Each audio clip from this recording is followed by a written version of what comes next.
It is my pleasure tonight to introduce Paul Whelan, celebrated Egyptologist, and we're really privileged to have him here tonight delivering his speech, which is Scenting the Afterlife. Paul does various projects with, for example, Warsaw University, the University of Pisa, and he's involved in a project right now with University College London, which he may share with us if we're lucky. Anyway, thank you for joining us tonight on behalf of Timeline and its directors, and I'll hand you over to Paul Whelan. Thank you very much, Paul. So good evening. It's a real pleasure to be here tonight and to share with you some recent research that I've been carrying out that sheds some light on an overlooked aspect of Egyptian funerary traditions surrounding a particular object, which, especially for collectors of ancient Egyptian artifacts, should be fairly familiar. And it's one that relates to the restoration of senses, highlighting smell in particular. But before diving into the kind of specifics of this, I should really give a little bit of background to this. So, to the ancient Egyptians, the restoration of senses, so that's sight, hearing, touch, taste, and smell, was essential to their concept of the deceased's rebirth into the afterlife. These senses could be evoked in both text and image. For instance, funerary texts describe inhaling the sweet breath of the north wind, and this symbolized their ability to breathe and to smell. Others refer to the deceased opening their face to see the sun god, and this is a metaphor for their rebirth at dawn. They've travelled through the hours of night, a precarious journey, and they're reborn at dawn when their face was bathed in the sun's first rays. Now, our most vivid pictorial depictions come from New Kingdom tombs, where banqueting scenes show family and friends celebrating the feast of the valley. And this is where all the senses are shown in play. This feast was when the god Amun travelled from his main temple at Karnak on the east bank of the Nile over to the west bank of Thebes for a symbolic union with the birth goddess Hathor. And if you look at this wonderful scene, which is in the British Museum, it comes from the tomb of Nebamun. And this is just one fragment from a series depicting some of the banqueting events shown in this particular tomb. You can see that it's really quite an intense affair. People are sitting very close together. You have attendants, scantily clad attendants, offering them wine, fruit, and you even have some of the guests offering lotus flowers to their companions. So it's a really interesting depiction of the beautiful feast of the valley that we find at Thebes. Now, locals joined in celebrations of this transport of the god Amun from the east bank to the west bank by holding banquets in and around tombs, believing that their ancestors could actually join in these festivities with them. Now, some scenes reveal that the revelry could get a bit out of hand, and in this scene, one guest, a male guest, has clearly overindulged, and he's projectile vomiting into the lap of a fellow guest. Now, this takes me back to my student days. But in fact, and I should point out, in a manner of equality, that there are actually more depictions of women projectile vomiting in some of these scenes. So, a frequent motif in these scenes is the perfume cone. Now, it's very difficult to miss it in these scenes. It's worn on the head of guests and participants at the banquet. They're also known as unguent cones, and these were small domed objects. They were made from wax or fat, and they were often infused or drenched in scented oils. The cones themselves symbolize ritual purification and sensory renewal, so this ties in with the idea of the rebirth of the deceased being reunited with the physical senses. Now imagine walking into a grand Egyptian banquet. It's hot and crowded. It's charged with sexual overtones, near-naked dancers. You can see them here on screen. And there is music as well, and you can see some musicians here. You have somebody playing a flute, and they're all wearing head cones. The air is filled with the rich scent of lilies, myrrh, and cinnamon. And we know these were used in such events. We have textual evidence for these. As guests entered the tomb or the courtyard of the tomb for the banquet, their head cones would slowly melt, perfuming the room and honouring the gods or the hosts and their ancestors. Now, this may sound unpleasant because if you think about it, something melting on your head and then filling your hair really sounds quite unpleasant. One has to bear in mind first and foremost that they were wearing wigs, so it wouldn't actually be on their heads themselves. But the other thing is, and this is a cultural difference, this is something that I don't think I would actually particularly enjoy. In this scene, for instance, you can see these beautifully patterned dresses. Well, these are pleated linen garments, and they would be made in white linen. Linen is not such an easy material to dye. So what we have here is this yellow coloration is in fact infused oils that have soaked into, so these would be fatty oils that have soaked into the garments, giving them this yellow hue, and they would be sticking to their bare bodies underneath.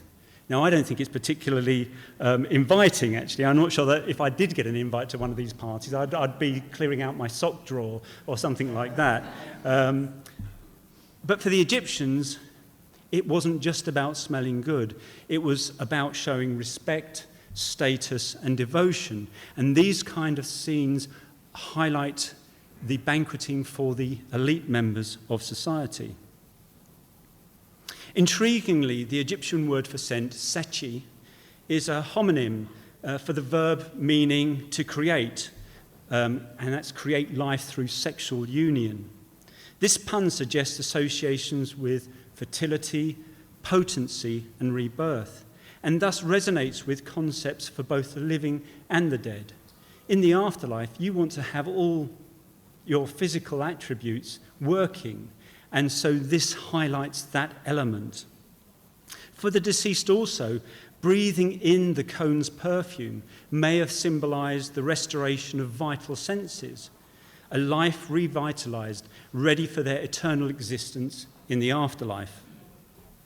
Now, although perfume cones are most commonly depicted in tomb paintings in 2 dimensions, they are not entirely confined to that restricted dimensional art. Here, you can see on screen, we have a statue of a husband and wife from a Theban tomb, an individual called Khaim-Hut. And here you can see quite clearly some very prominent cones are rendered in 3 dimensions. But for many years, scholars believed that these cones were purely symbolic. They were artistic conventions confined to 2 and 3 dimensions, rather than actually representing 3-dimensional objects. Now that changed in 2010, so not so long ago, when archaeologists discovered the remains of actual wax cone on the head of a mummy in a cemetery in Middle Egypt. It's in a cemetery at Akhenaten's capital called Akhetaten, or we tend to refer to it now as Amarna. A second example was also found in 2015 from the same cemetery site. And on screen you can see an excavation photograph, and the cone I've marked with an arrow because you might just think it's the general detritus surrounding this poorly preserved burial. Now, one of the cones is known to have belonged to a female through skeletal analysis, but the other was too poorly preserved. The skeleton was too poorly preserved to be certain of the gender. So what was the cone doing here in the grave? Now, we could say very flippantly that basically they'd been to one of these banquets, had too much to drink, toppled over, and so they just ended up being buried with the cone still intact. But that isn't the way the Egyptians tended to work. The interesting thing with these cones is whilst the majority of depictions are from these banqueting scenes, they do also appear in funerary contexts. Like this one you can see on screen, which is a delightful vignette from a tomb that, if you ever go to Luxor, if you're ever fortunate enough to visit Egypt, everybody tends to go to things like the Valley of the Kings to see the royal tombs. But in fact, if you go to some of the smaller tombs in the Theban necropolis, you're rewarded with much more personal, sometimes naively portrayed elements that give a much better flavour of some of the funerary practices and rituals that were involved.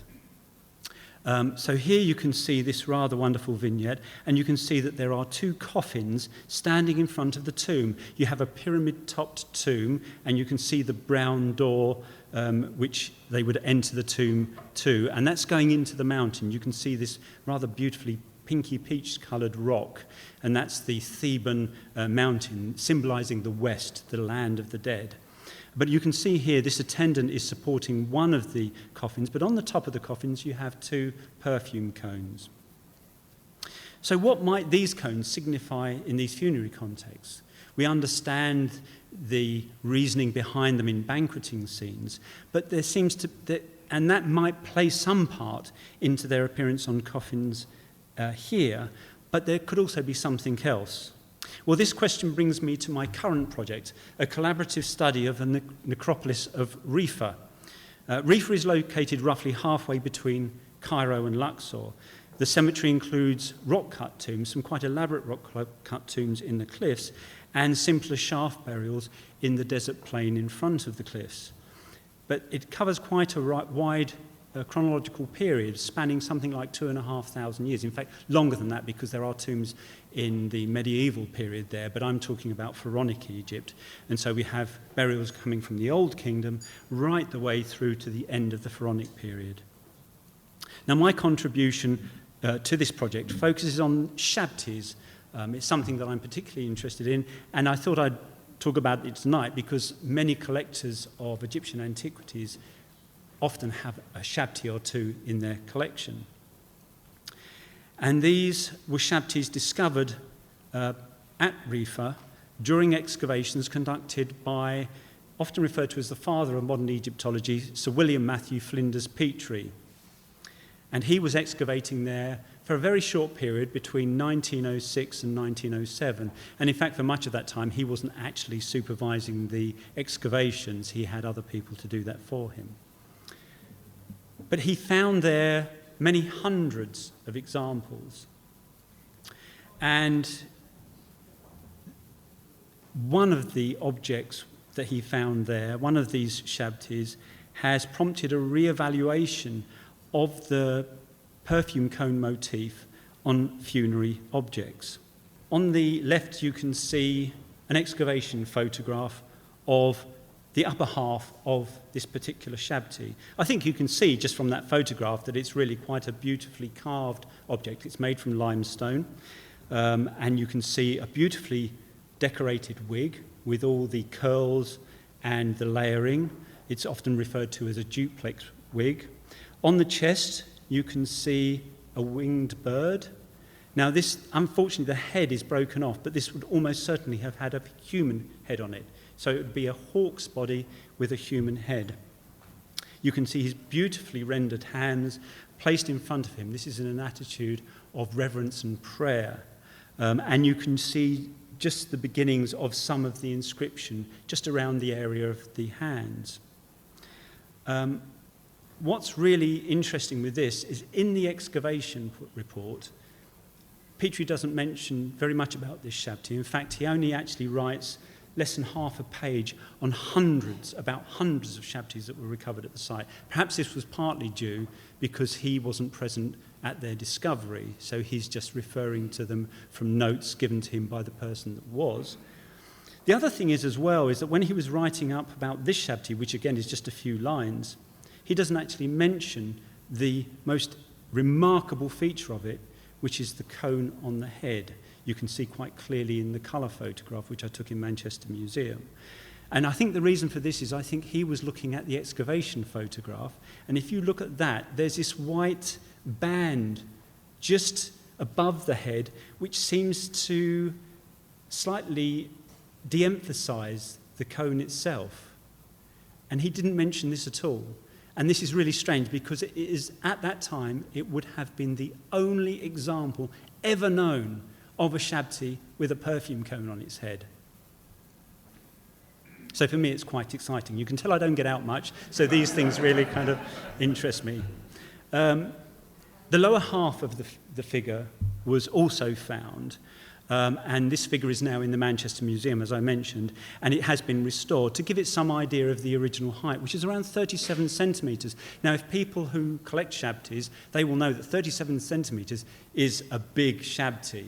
You're rarely going to be looking at shabtis much above 20 centimetres, so 37 centimetres is quite a statement piece in shabti terms.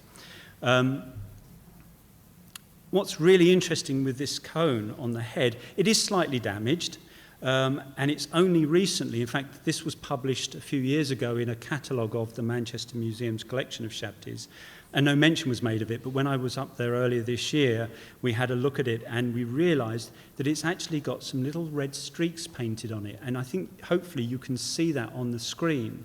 And this mimics the red streaks that are sometimes found decorating the cones that you find in these banqueting scenes. So it's absolutely clear that what we're seeing here is one of these perfume cones that you find in banqueting scenes, and you can also find it on the heads of coffins.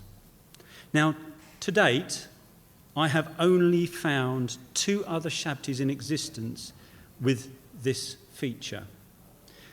The one on the left is actually the most beautiful example because A, it's intact, it's made of wood.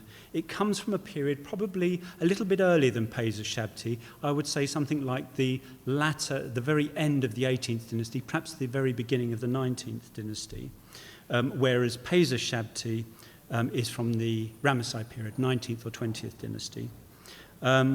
It's really got quite a prominent, either she's bit over the head with a mallet, or it's got a nice prominent cone. Unfortunately, the cone's not decorated, but that could simply be a loss of pigment over time. The one on the left, by the way, belongs to a lady called Baka, and it's thought that she may have had some connection to a harem. The shabti on the right, which I've shown you 3 views of, is clearly not so well preserved. It's really rather a battered object, and the reason for showing you the 3 views is that if you looked at one of them you may think that perhaps it didn't have a cone, but I think if you look at those you can see that it's clearly a defined lump on the top of the head, and though the top is missing of the cone, it's clearly intended that that's what it was. This has got a very strange provenance. In fact, it was found in the River Tiber in Rome. What it was doing there, we have no idea. In fact, this provenance is maybe subject to speculation, but nevertheless, it certainly comes from that part of the world rather than from Egypt. Obviously, from a diagnostic point of view, without known provenances, it's very difficult to know. And in fact, if perhaps especially the one from the found in the Tiber had been sent to an auction house, for instance, they might have said, not sure about that. It doesn't really fit the bill of what we know about shabtis. But because we have Paysa Shabti from an excavated context, we know that they existed. The one on the right, by the way, the one from found in the Tiber, belongs to a male called Mez. Now, we could suggest that the small number of shabtis with cones suggests that not everyone wanted them on their shabtis. And this in turn suggests that perhaps personal, religious, or perhaps regional choices were at play in selecting shabtis with this feature. And that seems to hold some weight through the excavations at Amarna, where they found the human mummies with these cones, only 2, and they're doing very careful examination of these burials. It's unlike early excavations where they were a bit slipshod.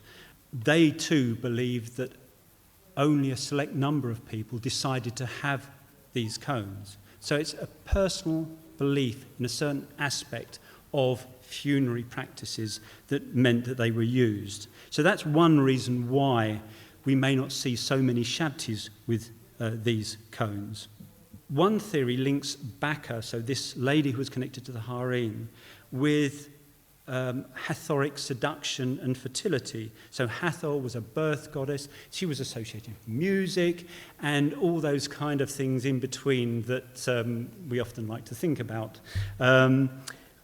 She was also associated with birth and fertility. And that certainly ties in with some of the risque banquet scenes, but that doesn't readily explain the male examples of the shabtis for Pesa and for Mes. So perhaps Pesa's shabti provides an alternative explanation. Notice this bar bird on the chest. It's not on the other two, but it's on Pesa's shabti. In Egyptian belief, the bar represented the soul's mobility, its ability to leave the tomb and revisit the world of the living. Some tomb paintings show the bar hovering above the mummy, which is shown also complete with a cone atop the head. And you can see that in this other small scene from a tomb, where you have this delightfully, slightly comic-looking bar bird fluttering above the mummy of the deceased, and very slightly, quite a slender cone is on the top of its head, of the mummy's head, and that's fronted by a blooming lotus flower. And bear in mind, it was the bar, not the physical body of the ancestors, that joined relatives in the feast of the valley's banquets. So this ties together quite nicely the presence of this cone on such funerary figures. It's not directly related to banqueting scenes in terms of just partying. It's the fact that it represents their ability to visit such banquets and partake in the festivities. So why did some shabtis have perfume cones? The most likely answer for their presence is ritual. These figures may have played a role in funerary rites akin to those performed over the coffin, like the opening of the mouth ceremony seen here. So this is another wonderful vignette in a non-royal tomb in the Theban necropolis, which you can visit if you visit Luxor, and spend some time in these tombs, and you're rewarded with these wonderfully vivid images. So what you can see here is the coffin of the individual. Notice it's wearing a perfume cone on the top of the head. It's supported by a human figure wearing an Anubis mask. Although that's slightly worn away now, I think you can see the two pointed ears on top of the head. So this is an officiant who is dressed in the guise of Anubis, one of the preeminent gods of the underworld. In front of the coffin, you can see a wailing woman holding her hand to her head. She's crying and bemoaning the death of this individual. And behind her is another officiant, effectively a Sem priest, who's performing rituals over the coffin. And these rituals are supposed to open the mouth of the deceased, basically to restore the vital elements of that deceased so that they can enter the afterlife and enjoy all the pleasures that they enjoyed on earth. And so here he's pouring water, and also you can see in his hand, arranged horizontally, is a censer. It's actually burning incense in front of the face of the coffin. And it's assumed that that means that it's opening its mouth to actually breathe in these scents. Now, the connection between this and shabtis, whilst I'm inferring this from the presence of the head cone, we can actually take it a little bit of a step further. This is a wonderful object that you can see on screen now, which is in the Turin Museum. It's a beautiful statuette. It's not particularly big. You're only talking about that long. But it's totally related to shabtis. You have a mummiform figure on the bed. It's a leonine bed, so it has the legs of lion's feet on it. But this represents the deceased, and can you see that he's got a bar bird on his chest? At either end, you have Shabti figurines, and they're definitely Shabti figurines because they're inscribed with the Shabti spell. So there is no mistaking the connection here with Shabtis. What's really intriguing with this example is that in the space between the legs of the bier, there's a scene on either side. And on this particular one, and I don't know how clearly it will be seen on the screen, we actually have an identical scene to the one I've just shown you of a coffin before a tomb entrance with a wailing woman and an officiant performing the opening of the mouth ceremony. Now, why include this specific image on this particular object, which is clearly very prominently Shabti related, unless there was some definite connection between it? A German scholar who published this particular one suggested the reason behind this was that this was for a poorer person who couldn't afford to have a tomb painted with such scenes. And so he had this very small statuette produced bearing those scenes. And that doesn't hold water because this kind of object is also found, for instance, for princes of Ramesses II. Now, I should imagine they had a bob or two to actually decorate their tombs. So clearly, the relevance of these images on this object align with the figures of the Shabtis in some form or another. In fact, now I think we can say fairly conclusively that the cones were likely attached not only to Shabtis, but also to other forms of intimate funerary equipment. So in this case, for instance, a mummy mask. Now, this is a scene from a tomb that you can visit today. It's been recently conserved. I think it was opened again last year, or maybe the year before. Unfortunately, over the period of time since it was investigated by the Metropolitan Museum of Art in the early 20th century, it has suffered. And so I'm showing you the image of the tomb scene as it is today and the drawing of it made almost 100 years ago. And this is part of a tomb scene. In fact, what it is, you have the owner and his wife seated in chairs looking across at their funerary equipment. And so this is just a slight element from this particular scene. And what you can see here is you have 4 Shabtis. On the left-hand side, it's easier to look at the drawing rather than the colour photograph. And each one of those has got cone on the head. You can see that 2 have got beards and 2 haven't. 2 are for the husband, 2 are for the wife. On the table behind the Shabtis, you have a mummy mask. And you can see here that it's clearly got a cone on the head. In another lower register of this overall tomb scene, there are 4 canopic jars. Hopefully you are familiar with the term. This is where they stored things like the lungs and the liver and all the gooey innard parts of the deceased. And they've got cones on the top of the heads of these canopic jars.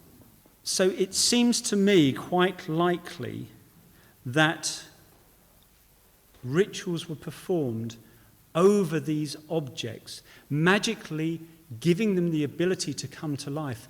Because ultimately, if you think about it, the innards of the deceased, whilst they're separated in a jar, they're supposed to be restored to his body so that he can live again in the afterlife.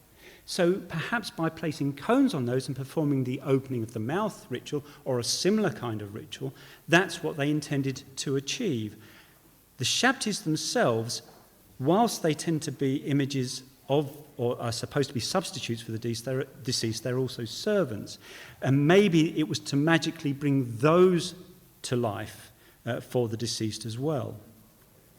So if so, why are so few examples known? Well, one reason, as I've already mentioned, is that it was a rare practice. Maybe very few individuals really wanted to go down that route. Their belief system was such, or personal convictions were such, that they didn't want that. And that could well be true.